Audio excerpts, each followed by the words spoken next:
મૂર્તિ ખંડિત થઈ ગઈ હોય અને પછી શાસ્ત્રો અનુસાર શાસ્ત્રોનું પ્રમાણ લઈ અને સંતો એમ કહેતા હોય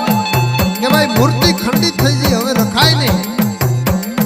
અને એમ કહેવાય કે આખું કામ મળી જાય હનુમાનજી મહારાજને એમ કહેવાય કે જળની અંદર પધરાવવાની તૈયારી થાય અને હનુમાનજી મહારાજને આ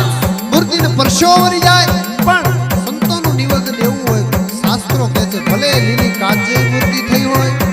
ભલે મૂર્તિના ગમે એટલા પ્રમાણ હોય પણ એક પ્રમાણ જો આપી દે મૂર્તિ બોલે કે મારે અહીંયા રહેવું છે તો અહીંયા રાખે બાકી શાસ્ત્ર પ્રમાણે મૂર્તિ રખાય નહીં આ પ્રસંગ જાણો છો અનેક પ્રયત્નો થયા 12 કિલોમીટરની મજલ કાપતા એમ કહેવાય દિવસો વીતા અને સમુદ્રની નજીક જતા હનુમાનજી મહારાજની મૂર્તિ સાક્ષાત જોઈ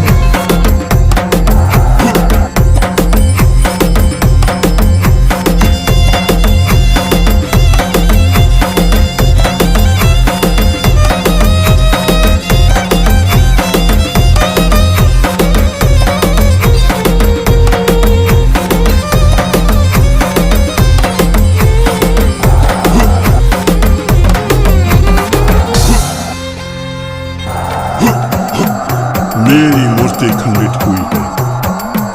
लेकिन मैं खंडित नहीं हुआ। मैंने सदगुरु निर्दोषानंद स्वामी को वचन दिया है जब तक यह ब्रह्मांड रहेगा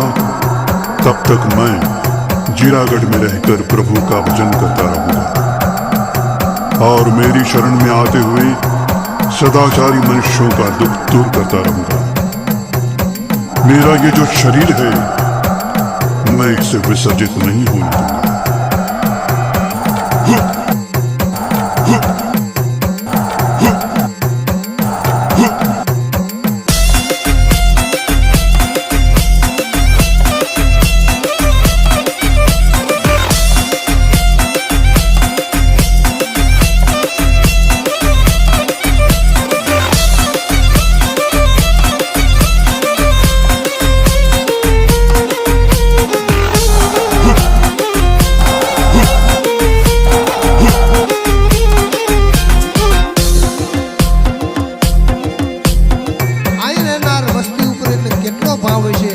મારી મૂર્તિ ખંડિત થઈ છે હું હનુમાન ખંડિત નથી મારે આ ગામનું ધ્યાન રાખવું મારા ગામનું ભજન રાખવું